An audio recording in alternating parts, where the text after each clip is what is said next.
Sergeant Jackson. Where's the other doctor? Sit down, please. They keep changing doctors.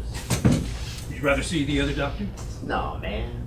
It's just that I have to keep telling the same story over and over again. Sometimes that's the best way to set things straight.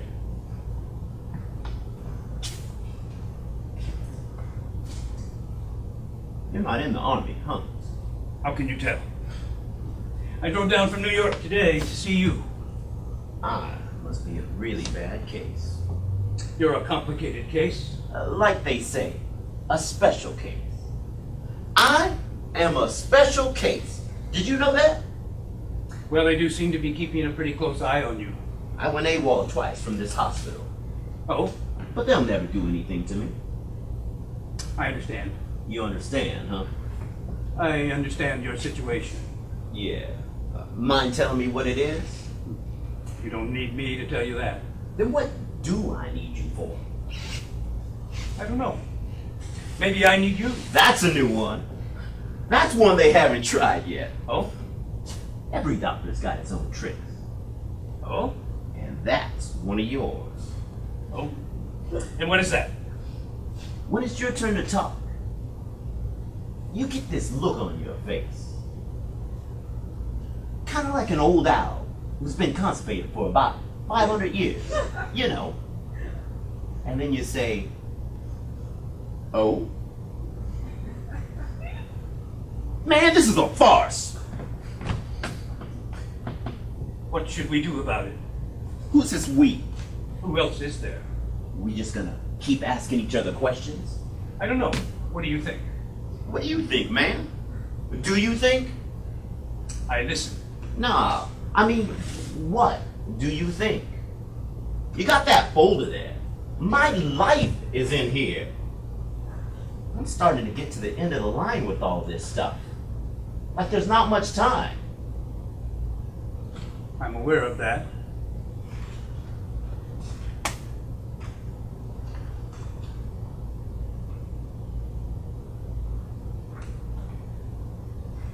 You some big-time specialist? In a manner of speaking. Yes. What are you a specialist in? I do a lot of work with Vietnam veterans and their problems. Well, I can see that, man. But what do you specialize in? I specialize in grief. Shit, come on. Impacted grief. That is the special area I work in. I'm gonna spend another hour in jive and riddles and double talk. Only it's not even an hour, right? It's like impacted. You know the word impacted? How dumb do you think I am? I don't think you're dumb at all. Quite the reverse. Subject is bright. His Army GT rating is the equivalent of 128 IQ. In first interviews, does not volunteer information. He related he grew up in a Detroit ghetto and never knew his natural father. He sort of laughed when he said he was a good boy and had always done what was expected of him. He was an explorer scout and an altar boy. The other doctor talked a lot about depression. What did he say about it? He said I had it. And? And he thought I ought to get rid of it. You know. Yeah. Well, that was the chief doctor here. The chief doctor for all the psychos in the Valley Forge Army Hospital. See what I mean? Valley Forge. Yeah.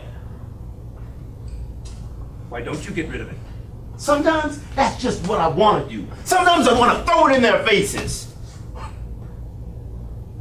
Now ain't that stupid? Like whose face? What do you want to throw in their faces? What are we talking about? What are you talking about? I was talking about depression. You said your doctor said you should try to get rid of it. I merely asked, why don't you get rid of it? You were talking about the metal, weren't you? When you said throw it in their faces? Well, that's why you're here, right? Because of the metal? I didn't bring it up, you did. You asked me why I didn't get rid of it. I was talking about depression. No, you meant the metal. No, you meant the metal. I never mentioned it. Are you glad you have it?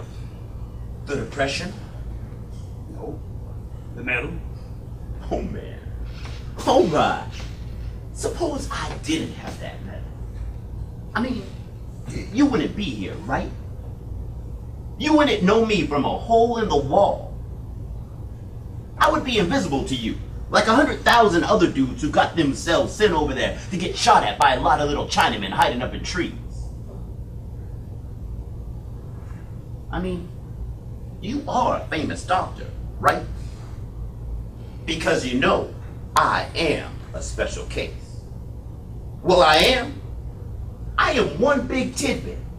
I am what you call a hot property in this man's army. Yes, sir. An authentic hero. A showpiece. One look at me and enlistments go up 200%. I am a credit to my race. Did you know that? I am an honor to the city of Detroit, to say nothing of the state of Michigan, of which I am the only living Medal of Honor winner. I'm a feather in the cap of the army, a flower in the lapel of the military. I mean, I am quoting to you, man! That's what they say at banquets, given in my honor. Yes, sir. And look at it. Look at me! I am here because you are here. What?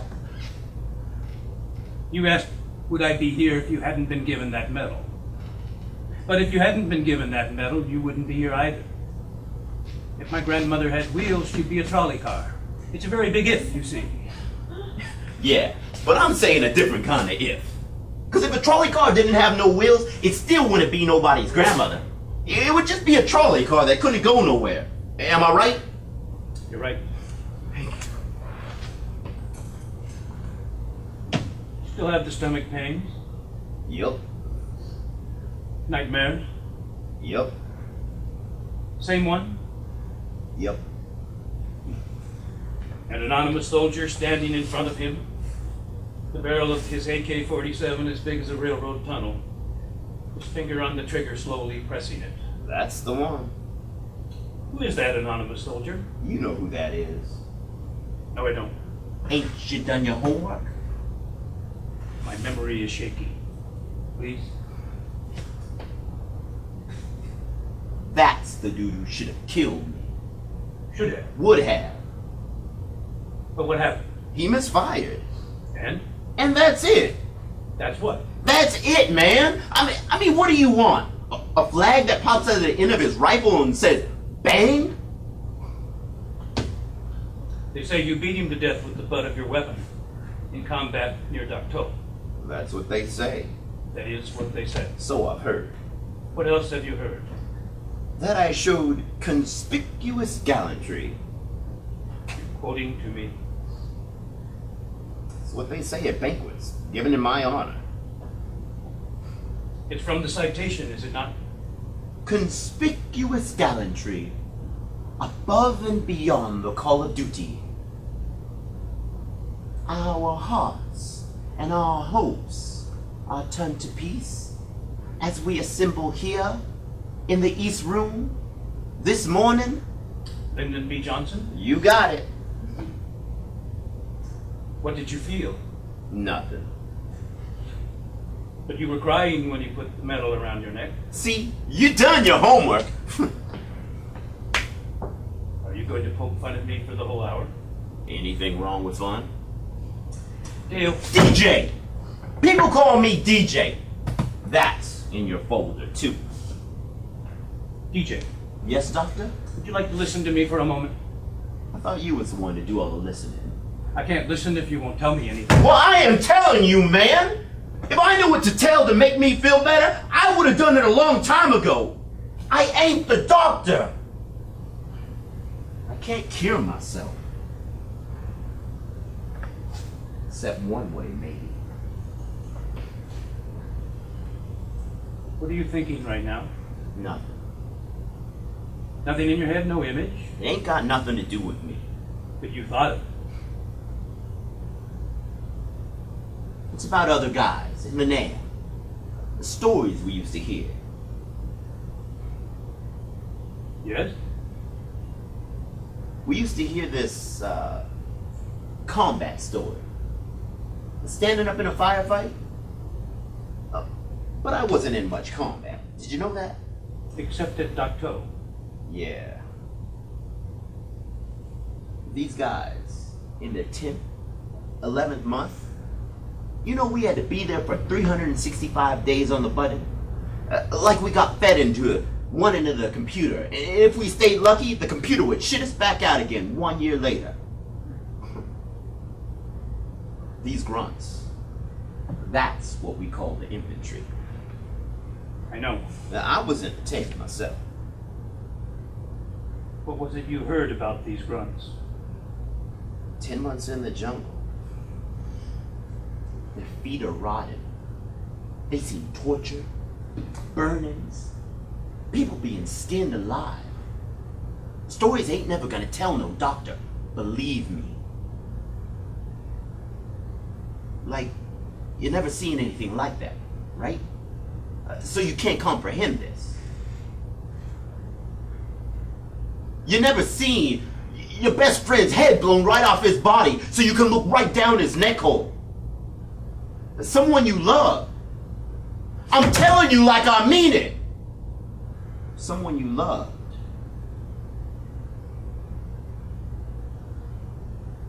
And you get there. It's nothing but a black lump. Smells like a charcoal dinner. And this is your friend. A black lump. You never seen anything like that, right? If you say so. Well, I mean, look at you. Sitting there in your suit. What's wrong with my suit? Ain't nothing wrong with your suit. It's a man wearing the suit. That's what we're talking about. You were telling me a story A story?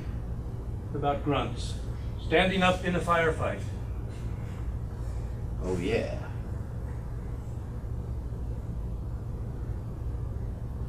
So they've seen all these things. They stayed alive so far, kept their weapons clean, kept their heads down under cover. And then, in the middle of some big firefight, 50 caliber rounds, tracers, all kinds of shit flying up all over the place. They just stand up. They stand up. Yeah, start firing into the trees, screaming for the enemy to come out and fight. Well, maybe not screaming, but just standing straight up. And And get their heads blown off. every time, Oh man, guaranteed.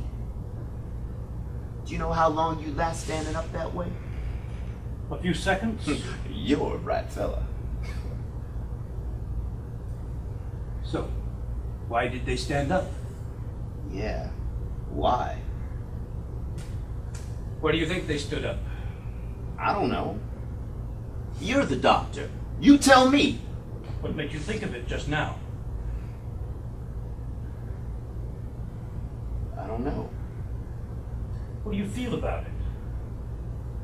Nothing. Nothing.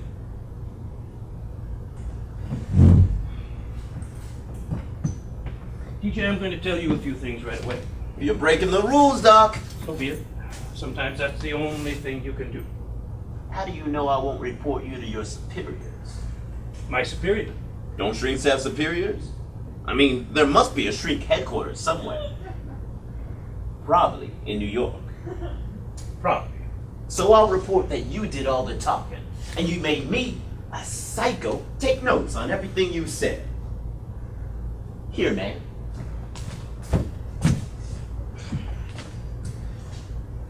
I'm ready.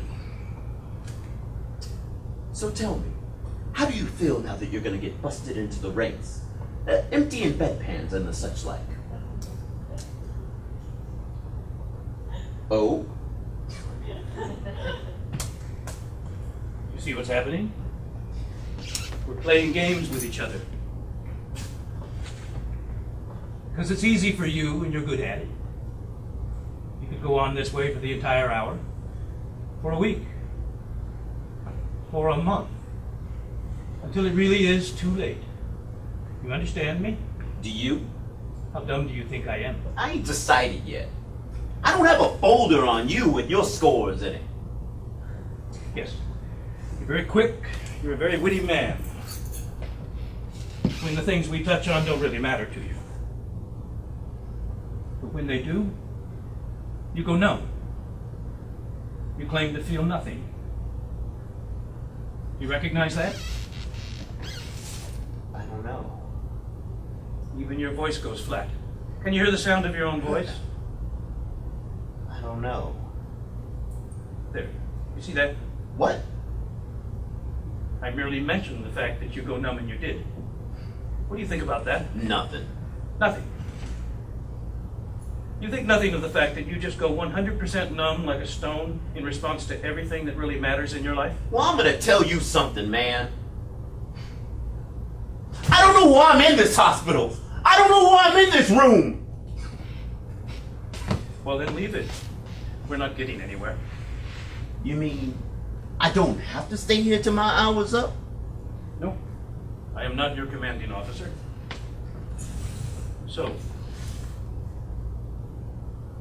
go.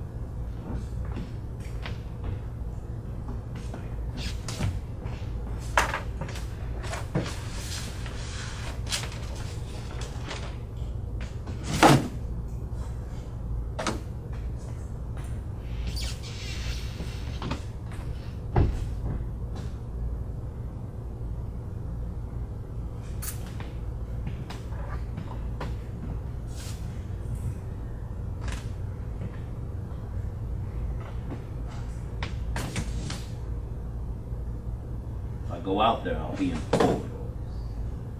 I hate the corridors of this place. You ever walk the corridors here? I've never had that pleasure. There's 7 miles of them, lined with basket cases. And I have walked them all, man. I have walked them all. Do you want to stay here with me so you can stay out of the corridors for a while? That's right. It's fine. Make yourself comfortable.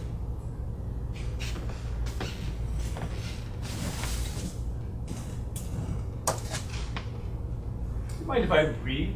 Pass the time. Help yourself. It's a very interesting story. About a man who was an unusual type for the world he came from.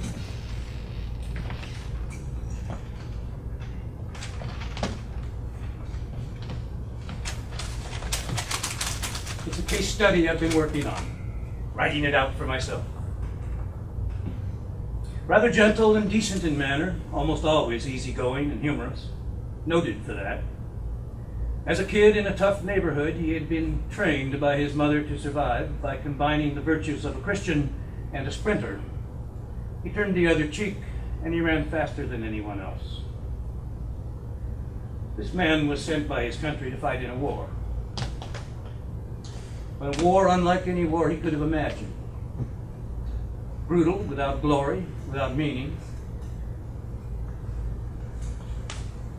without good wishes for those who were sent to fight, and without gratitude for those who returned. He was trained to kill people from another world in their homes in order to help them. How that was to help them, we really don't know. He was assigned to a tank.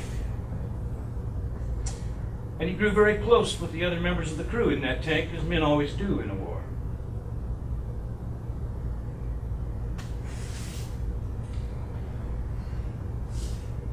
Then one night, he received orders assigning him to a different tank. For what reason? There was no reason. There was no reason. It was the army. It was the army.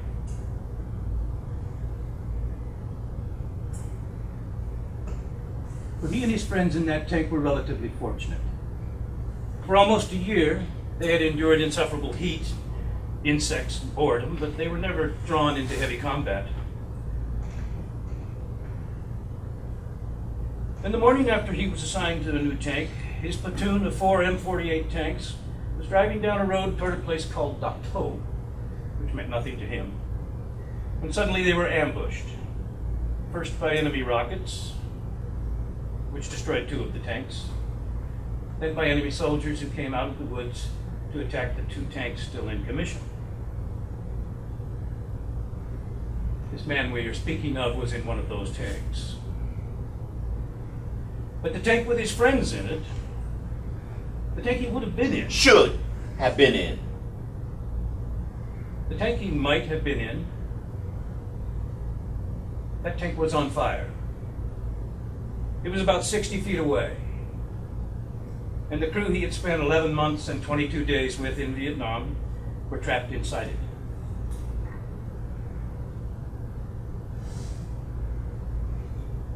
He hauled himself out of the tank and ran to the other tank. Speaking of standing up in a firefight, why he wasn't killed by the heavy crossfire, we'll never know.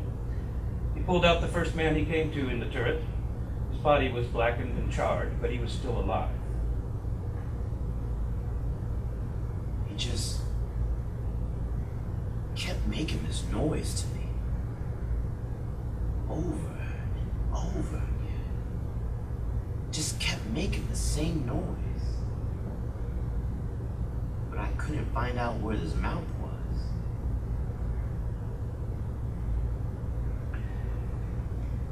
Then the artillery shells in the tank exploded, killing everybody left inside. He saw the bodies of his friends, blasted and burned. And for 30 minutes, armed first with a .45 caliber pistol, then with a submachine gun, he hunted the Vietnamese on the ground, killing between 10 and 20 of them, no one knows for sure, by himself. When he ran out of ammunition, he killed one with the stock of his submachine gun. He just kept making the same noise to me. Over and over. When it was over, they took 3 men and 3 shots of morphine to quiet him down. He was raving. He wanted to kill the prisoners they had rounded up. They took him to a hospital in Pleiku in a straitjacket. 24 hours later, he was released from that hospital. And less than 48 hours after that, he was back home in Detroit with a medical discharge. My mother didn't even know I was coming. Go on. You go on. That's the story. That ain't the whole story. What happened when you got back to this country? What do you mean? What happened? Well, one day, you're in the jungle. Catastrophic things happen. Death, fire, screaming. And the next day, you're on the jet airplane going home. They had stewardesses on that plane. Did you know that? Well, Stewardesses. For shit's sake, man. They kept smiling at us. you smile back. I wanted to kill them. White girls? That's not the point. Are you sure? A white guy would have felt the same way I did.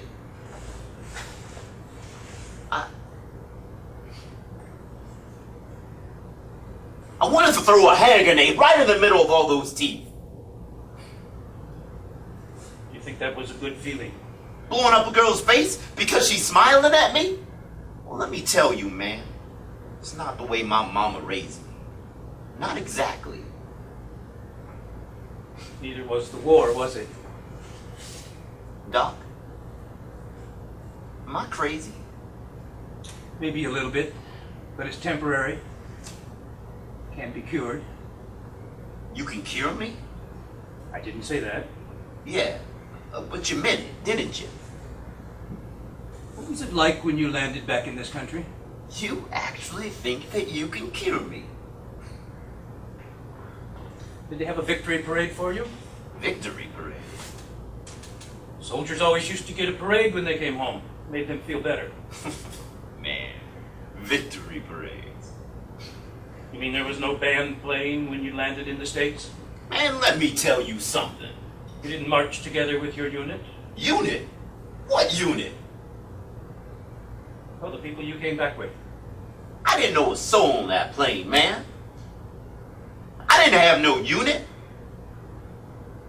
Any unit I had, they're all burned to a crisp. Now how am I supposed to march with that unit?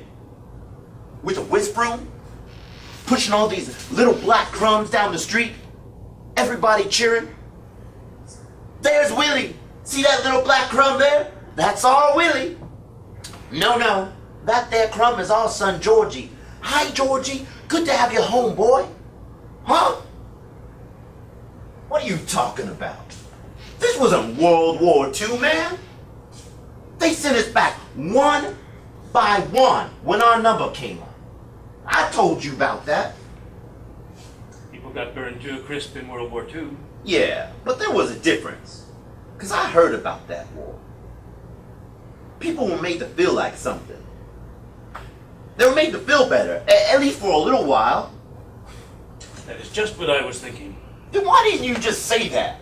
I would rather that you said it.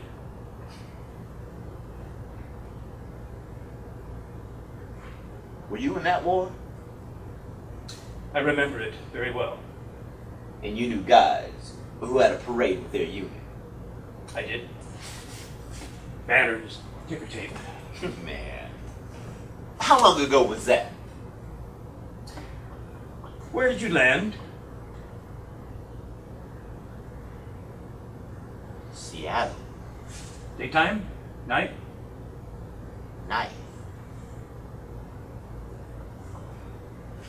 Nothing? Nothing, man. Nothing. I had a patient who was spat on at the Seattle airport Spat on? for not winning the war. There was a man who would stand down there by the gate so he could spit on the soldiers as soon as they arrived. What are you telling me this for? And inside the terminal, there were young people screaming insults. White kids with long hair. Want me to tell you why they were screaming insults? No, doctor. I do not. For burning babies? I didn't burn no babies!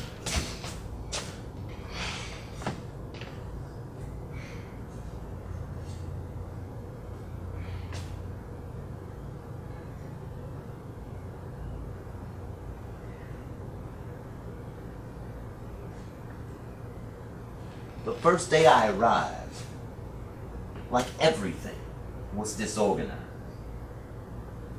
You had to take a smaller plane to the nearest landing strip. Then you had to hitch a ride or whatever to find your own unit. You're still talking about Seattle? No, man. In the NAM. Like my first day over there. My first day, mind you. So I hitched this ride in this truck. About 6 or 7 guys in it headed toward the NAM. I was an FNG, so I kept my mouth shut.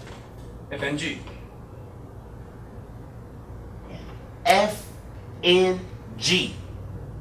It's a fucking new guy, see?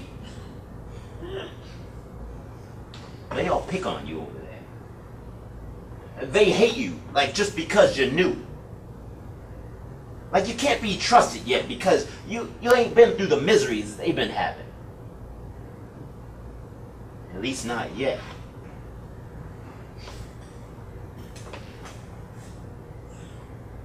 Then you get friendly with your own little group.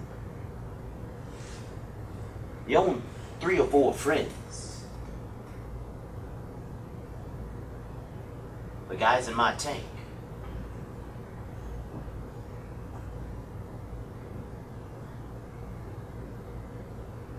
And they mean everything to you, man.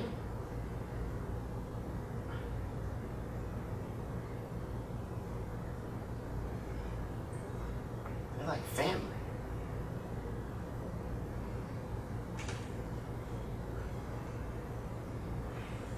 They're like everything you got in this world.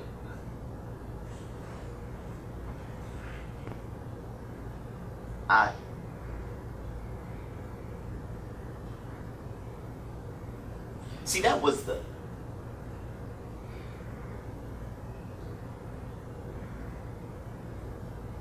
thing of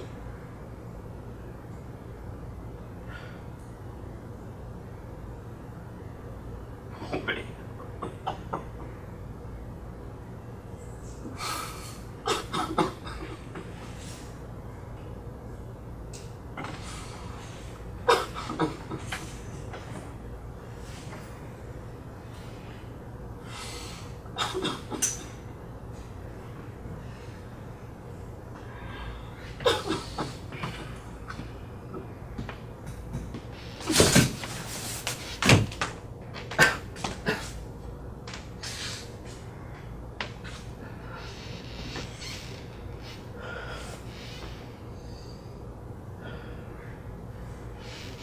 Is it the tank?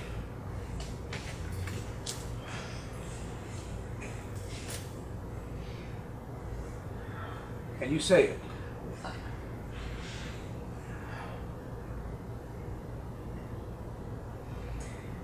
You want me to say it?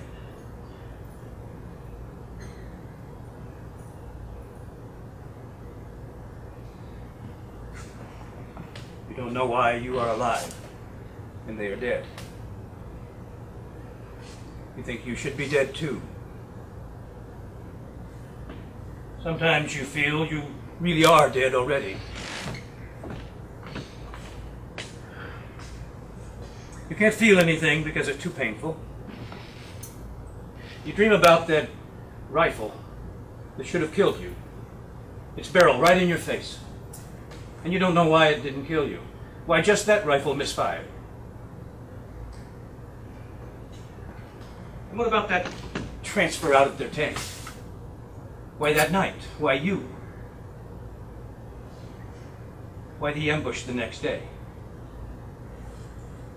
Seems magical. Like that AK-47 that misfired for no reason. Perhaps you made all these things happen to save yourself.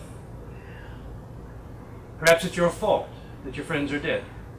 If you hadn't been transferred out of that tank, then somehow they wouldn't have died, so you should die too. I'm dead already! Sometimes you feel you are dead already.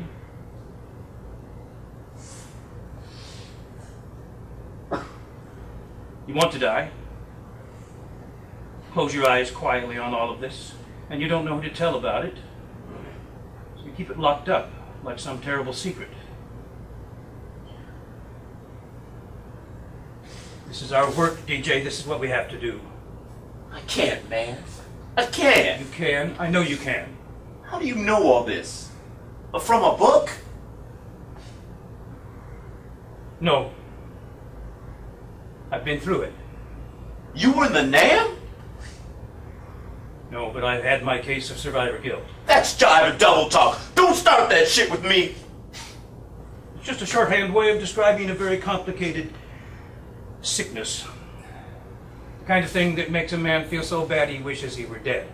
How'd you get yours? You think it'd help you to know that? Man, I'll take off my skin, and you piss all over me, You want me to take my skin off too? Is that what you want? I want to get better. I don't want to be crazy. Yes, that's why I am here. You're not here. I'm not. No. There's something here. And he's wearing a bow tie, but I don't know what that is. Well, that's the way this kind of treatment works, DJ. Normally it's better that the patient not know anything about the doctor's personal Normally? life. Man, this ain't normally!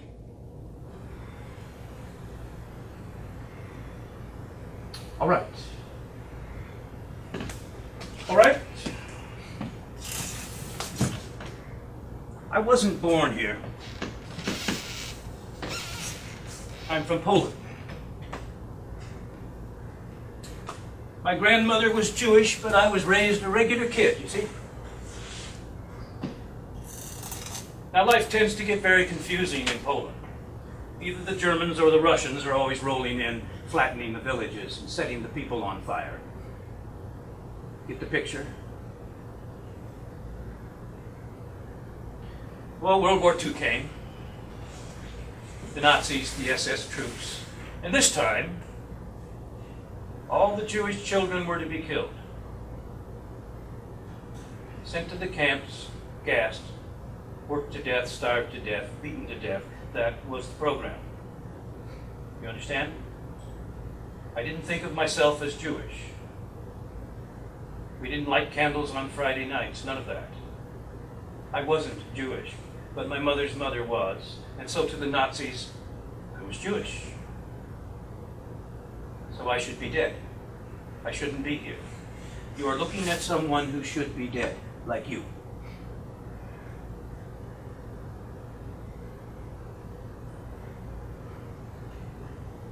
They sent me to one of those camps, but I was saved by an accident. You understand what I'm saying? Someone came along, businessman, said he wanted to buy some Jewish children. The Nazis needed the money for armaments or whatever. Anyway, a deal. So one gray morning, it was rather warm, they lined us all up, and they started counting heads. When they got to the number that the gentleman had paid for, they stopped. I got counted. Those who didn't, all the rest, they all died. But not me. For what reason? There was no reason.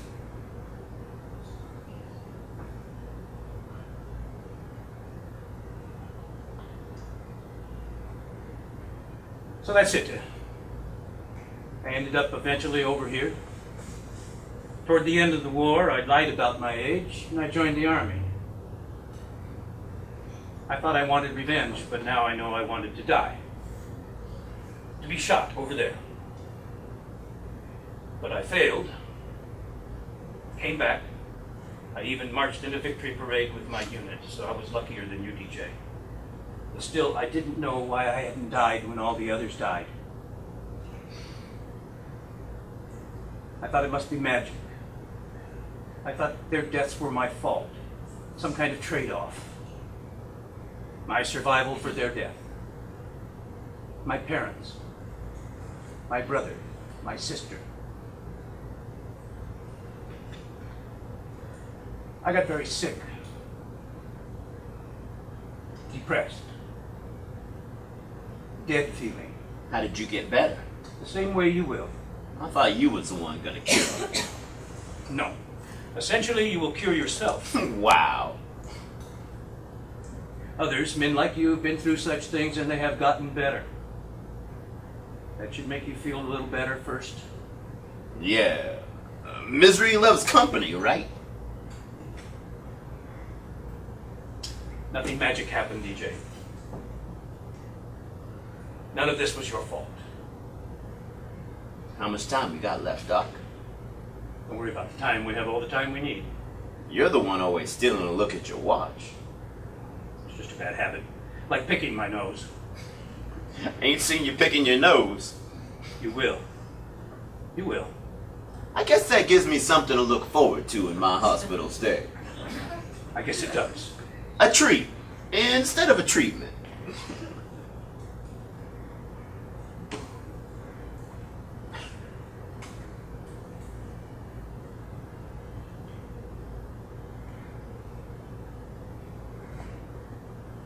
You want something from me? The truck. The truck? Yeah, your first day in country. What truck? There was a truck. A truck? First day in Vietnam, FNG. You hitched a ride in a truck. Jesus. You don't want to tell me about it? No, I don't. All the more reason for telling me then.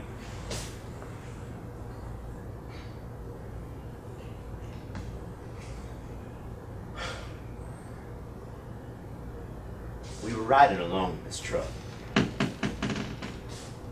Real hot, you know.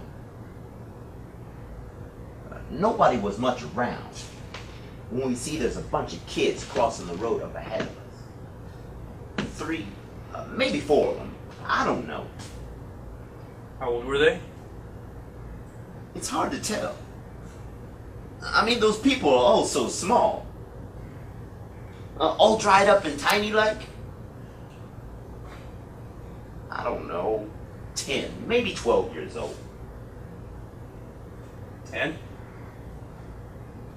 Well, we see they're being pretty slow at moving out of the road. So our truck has to swerve a little bit to miss them. Not a lot, but a little bit. Well, this seems to make some of the guys in the back of the truck really mad. Like somebody goes, "Little fuckers," you know? And as we pass, those kids are laughing at us. And they give us the finger, you know? Yeah. So I'm thinking to myself, where did these kids learn how to do that? That ain't some old Oriental custom. They must have learned it from our guys.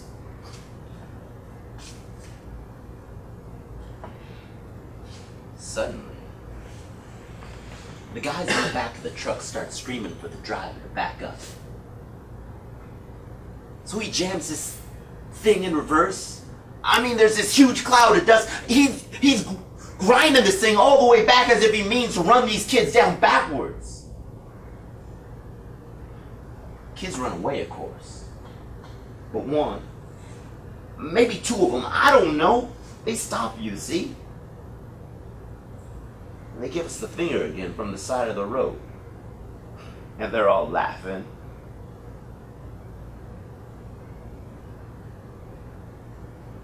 So,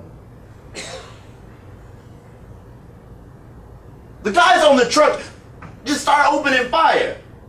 I mean, they're like half a platoon. They got M16s, automatic rifles. Sounds like a pitched battle. They're pouring all this firepower into these kids.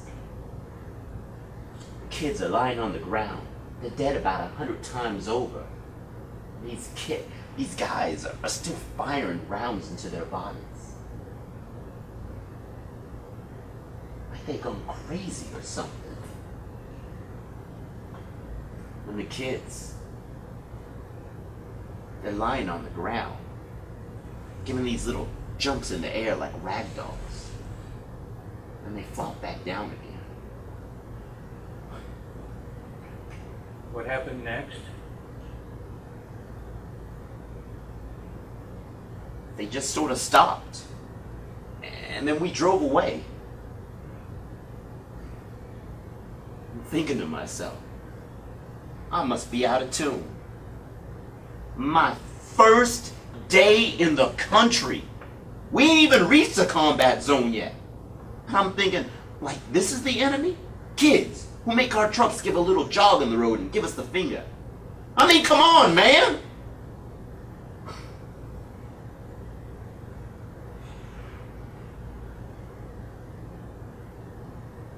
One guy,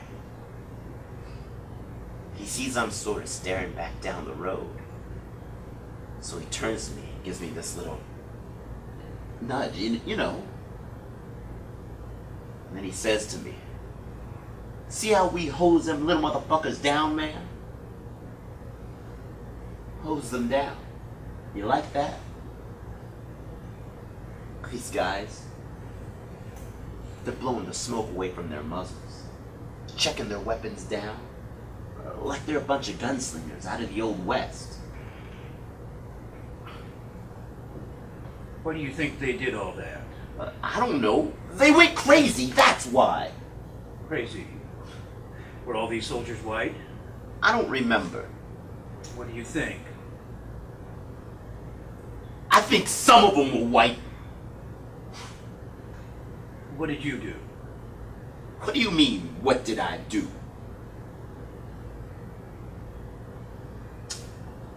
Well, did you report them to a superior officer? Superior officer? What superior officer? That fucking lieutenant was right there in the fucking truck. He was the first one to open fire. I mean, what are you talking about? Don't you know what's going on over there, man? No need to get angry at me. I didn't shoot those children. What do you accuse me of, man? I'm not accusing you of anything.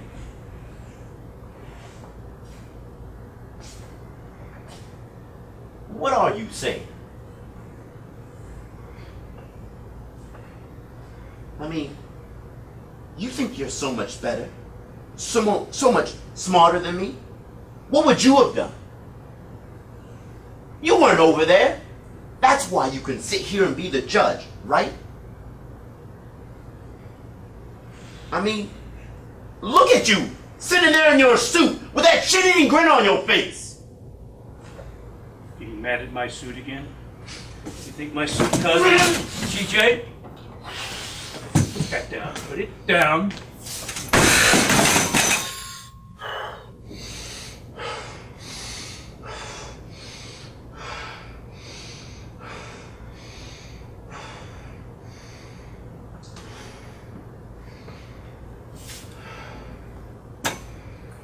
All right.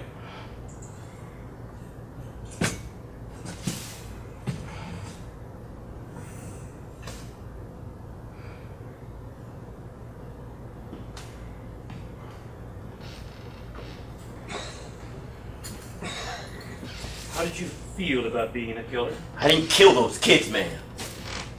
I didn't say you did I?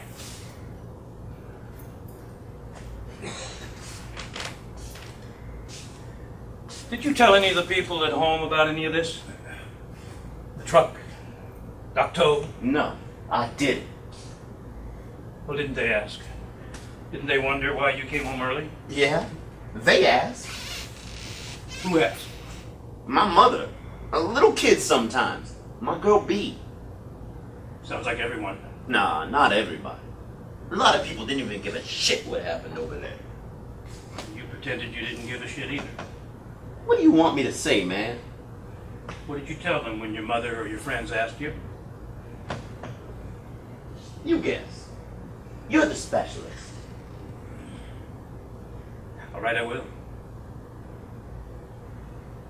You said nothing happened. Nothing happened over there. Right on, man. Word for word. It's in the folder. Yeah, sure.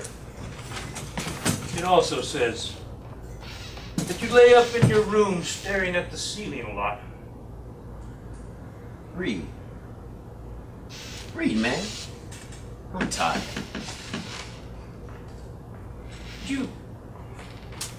Well, did that happen right away?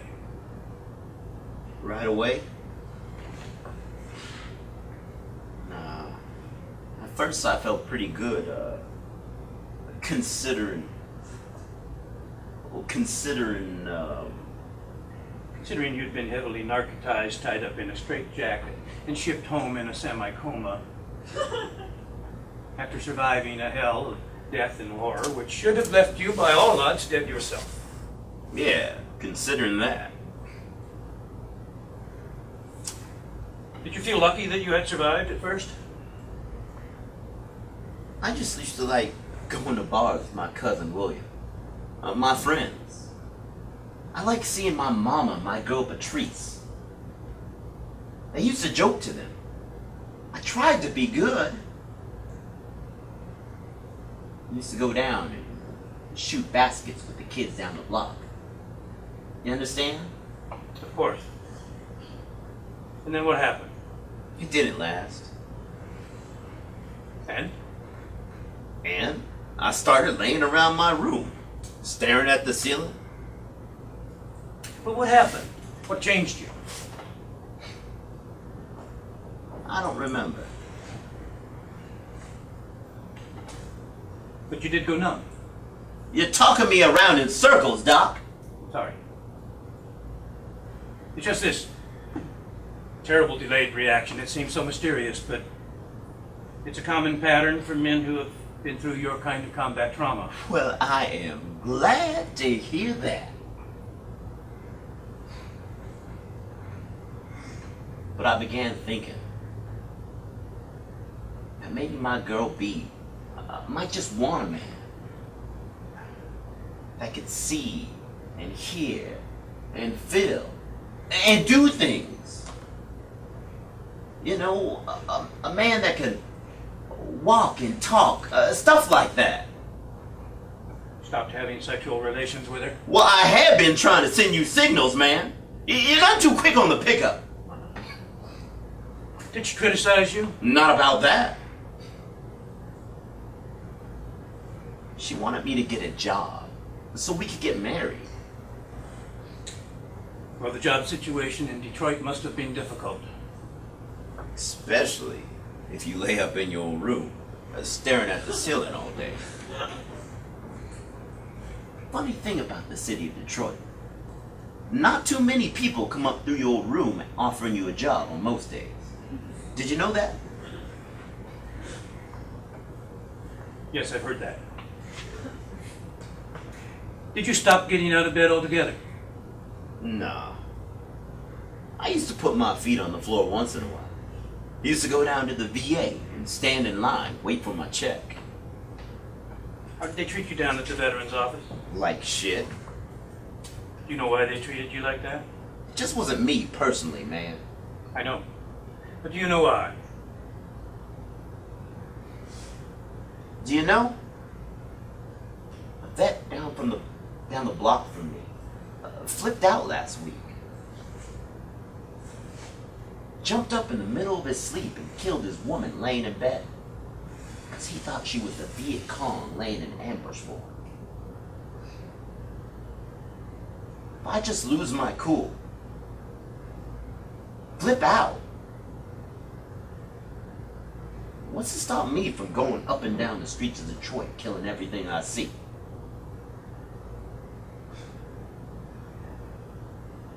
You actually think you could do that? How can you ask me that, man? I'm asking. Well, what did I get that medal for? For my good manners and my gentle ways?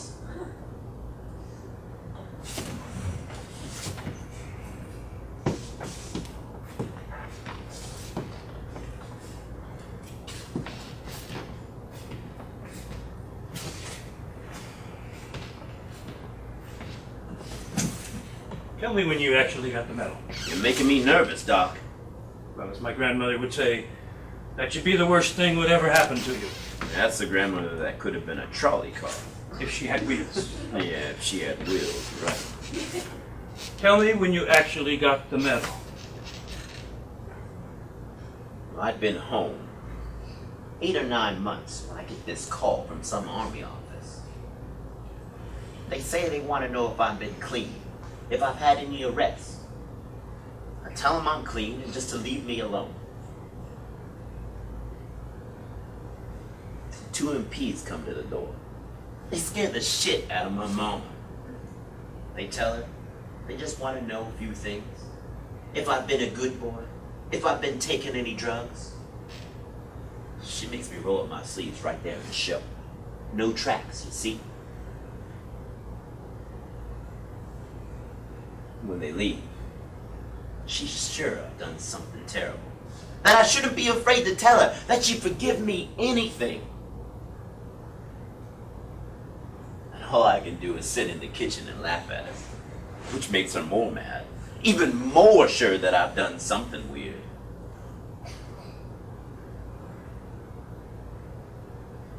Then about 15 minutes later, Colonel calls up from the Department of Defense in Washington. He says they want to give me a Congressional Medal of Honor, and could I come down to Washington right away, as President Lyndon B. Johnson wants to hang it around my neck with his own hands. He says they'll pay for the ticket. So another unexpected ride in a jet plane. Damn honor guard meets us at the airport. Patrice is peeing in her pants. My mama, my cousin William with me. They got a dress blue uniform, just my size. Shoes, socks, everything.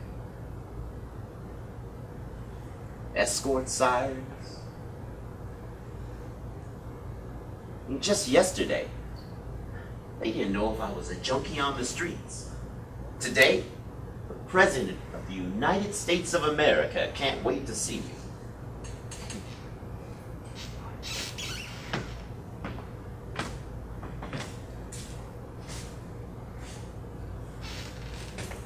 General Westmoreland, distinguished guests, and members of the family. Our hearts and hopes are turned to peace as we assemble here in the East Room this morning. All our efforts are being bent in its pursuit. But in this company we hear again the sounds of distant battle. Ain't that a lot of shit? You wept. I don't know. The flashbulbs were popping in my eyes. My mama, she's hugging me. She's saying, "What's wrong, honey? You made it back." It was weird.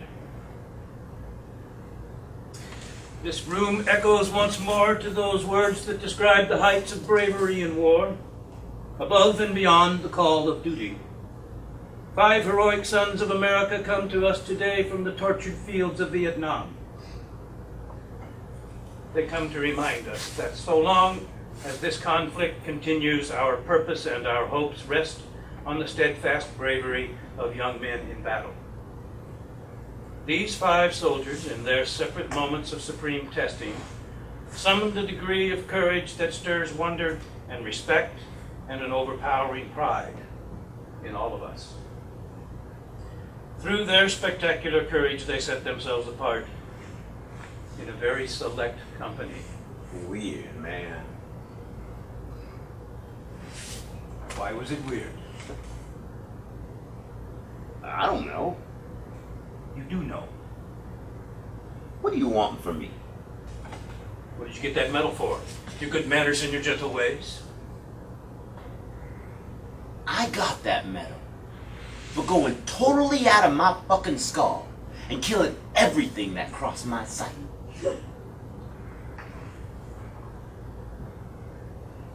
They say I wanted to kill the prisoners. Me. You don't remember? Nothing. A few flashes, maybe. Those people are all so small.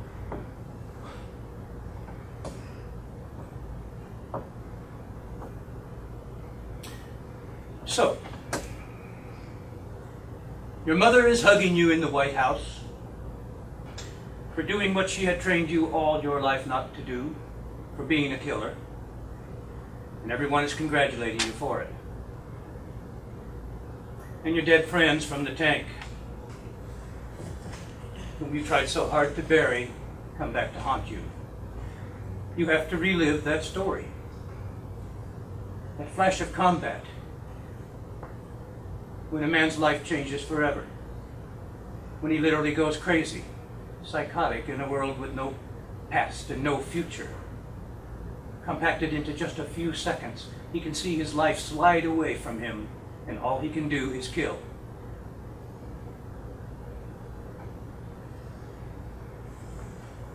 All of that was named, broadcast, printed on banners, and waved in your face so you can never forget. And you wonder why you wept? Why you're confused? Why you're in this hospital? You wept for your dead friends. You wept for your dead self. You wept for your whole earlier life that slid away from you in the first 15 seconds of combat at Dak To. You were choking on your grief, a grief you could not share with anyone else. And you became paralyzed by your guilt, and you still are, and you will be until you decide to make the journey back through that membrane to some acceptable form of reality, some real life of your own. I don't know how to do that, Doc. I will tell you. DJ, you intend to stay in this hospital for a while? Why do you ask?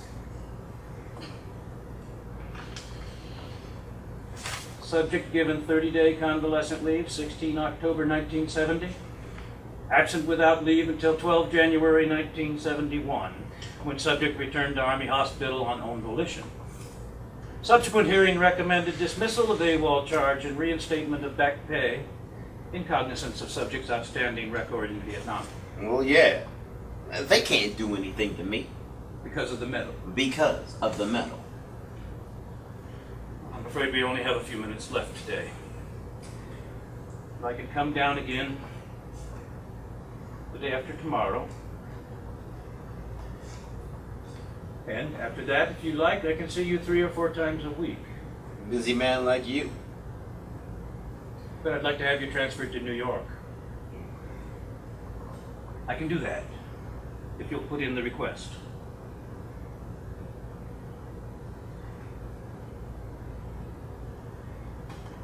It was a badly damaged self that came back to this country. And nothing has happened here since you arrived to help you.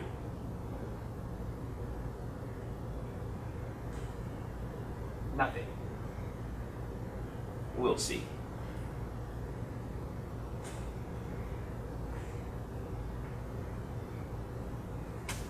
We'll see what? We'll see when you come back down again. Can I be sure you'll be here? You're looking for too many guarantees in life, Doc. No, I'm not. I'm looking for you to make a decision about yourself.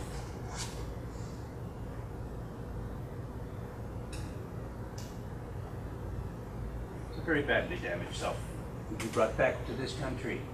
Nothing has been done here to help you. Aren't you forgetting a little something? They gave me a Congressional Medal of Honor. So they did. And then what happened? Well, I became a big hero. You became a big hero. You appeared on TV. President of General Motors shook your hand. You got married. You re-enlisted. Traveled around the state, making recruiting speeches.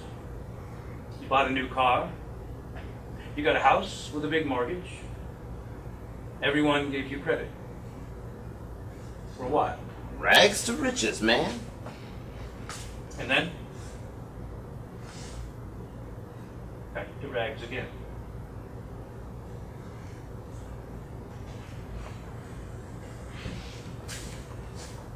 But I got that medal, didn't I? Didn't that medal save me from a whole lot of shit? DJ, did it ever occur to you that just possibly that medal made things worse? Worse? What are you talking about, man? Well, that'll be a good place for us to start our next session. All I No. require is that you commit to being here. I want to talk about it now. I mean, it seems like we're just getting down to the nitty gritty. Am I right? It's all nitty-gritty, DJ. Layer after layer of nitty-gritty until you decide you want to live again. We can't just arbitrarily spend this hour. Why not? You got the rank here. That's not the issue. Besides, I'm tired too. I got up at 5 o'clock this morning. Yeah. Well, that should be the worst whatever happened to you. Well, let's just say that it's the rules of the game by which we both. So we are playing a game, you see? We're playing a game for your life. What do you want from me? I want you to get better. No. You said you were gonna tell me what I had to do. I said that? Yeah, you did. After a long speech about killing, when you got all excited, probably slipped out, huh? Well, that's another thing we can look into next week. No. I've been getting used to the fact that you want something from me. I think you're a star fucker. What?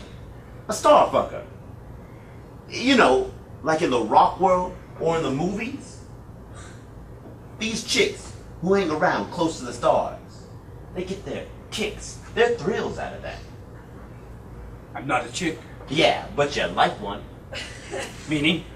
Meaning, you come down here, you sniff me out, because in your world, I'm probably a famous case. Because of my medal. I think we're right back where we were when we started this hour. None of this is going to be easy, DJ. But I will be here the day after tomorrow. And as you say, we'll see what happens. You want to take that medal away from me, don't you? No, I don't. Why do you say that? Be honest with me, man. Else you're gonna turn my head around backwards for good. No, DJ, I do not want to take that medal away from you. Not that medal or anything else. But I think when the time is right, when you're ready, you'll find you don't need it anymore. Early in this hour, you spoke of getting rid of it, of throwing it in their faces. Part of you already wants to throw it away. Throw it away? Man, you're the one who's crazy. Do you know what I'd be without that medal? I'd just be another invisible nigger waiting on a line and getting shit on for being there. I told you about that, man. You just don't listen. That's just another one of the things that's driving you crazy. What is? That you've been singled out in Detroit from all the others. What are you talking about? It's the same story as the tape. Why are they all out there suffering? Well, you are safe. But you're not safe. And you are suffering. So what are you doing? Going around telling every dude who has a Congressional Medal of Honor just to throw it away? Just dropping out of the sky into every hospital and nut house in the country and scrambling up the brick. You think that everybody who's got the Congressional Medal of Honor must be in some kind of hospital? Did I say that? Yes, you did. You let it slip. That what? That the medal can make a man sick. It can drive him into a hospital. The whole thing makes a man sick. There are a lot of sick vets out there that didn't get no Congressional Medal of Honor. And they're shooting up, getting beat up on the street, sucking down the gin bottle. They didn't get no Bronze Star. No. Nothing. Maybe a Purple Heart and a less than honorable discharge. Bad paper, man. You can't get a job. You can't get benefits. You can't get nothing if you got bad paper. Now you tell me, what does that have to do with my medal? You watch TV here, DJ? Some. The news? Not if I can help it. Did you see that the other night? See what? The medals? Vietnam vets? In wheelchairs, some of them, on crutches. On the Capitol steps in Washington, throwing away their medals. It was like a miracle scene from some old movie. And that's what you want me to do. Hop right down and toss it up? You saw it? I didn't see nothing.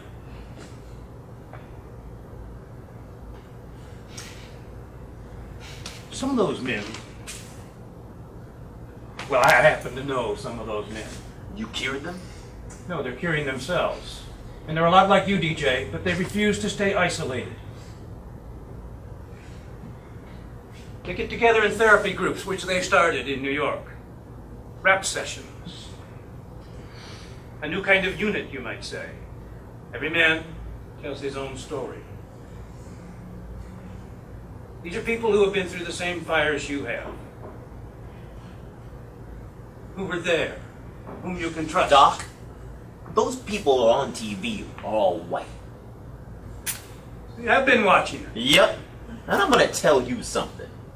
You got your reasons for wanting no more war. No more warriors. I dig that for your sake. But there's a lot of people out there that don't want the black vet to throw down his weapons so soon. Like, we're preparing ourselves for another war right here. Like Vietnam is just our basic training, you see? I'm telling this to you so you won't be surprised when it comes. Why are you saying this right now? Giving you something to think on. For our next session. A good starting point.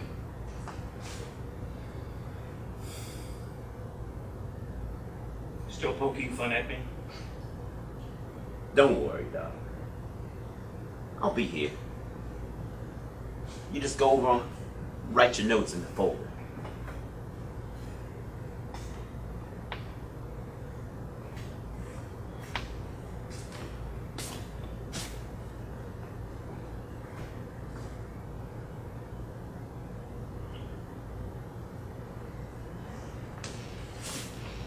I drove down from New York 2 days later, Dale Jackson failed to make his 1-hour therapy appointment. He was, in fact, AWOL back in Detroit. He intended to do something about his money problems. His wife was in the hospital for minor surgery, and he had not been able to pay the deposit. There were many protectors in the city to whom he could have gone for help.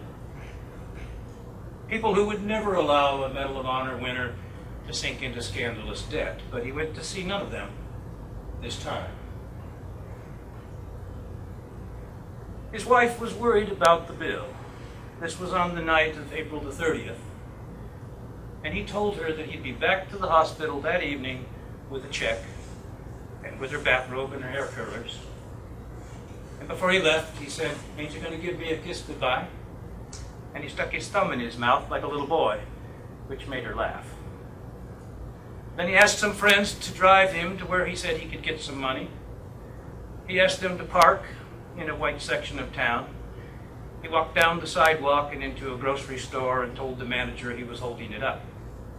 He took out a pistol, but he never fired a shot, while the manager emptied his gun into DJ at point-blank range. He died a few hours later in Detroit General Hospital of 5 gunshot wounds. His body took a final, unexpected airplane ride to Arlington National Cemetery, where he was given a hero's burial with an 8-man Army Honor Guard. I wrote to his mother about him, about what a remarkable human being he was. And even I could see that after only 60 minutes. She wrote back. She said, I wonder sometimes if DJ just tired of this life and needed someone else to pull the trigger." She keeps a large color photograph of him in her living room, in uniform, with the Congressional Medal of Honor around his neck.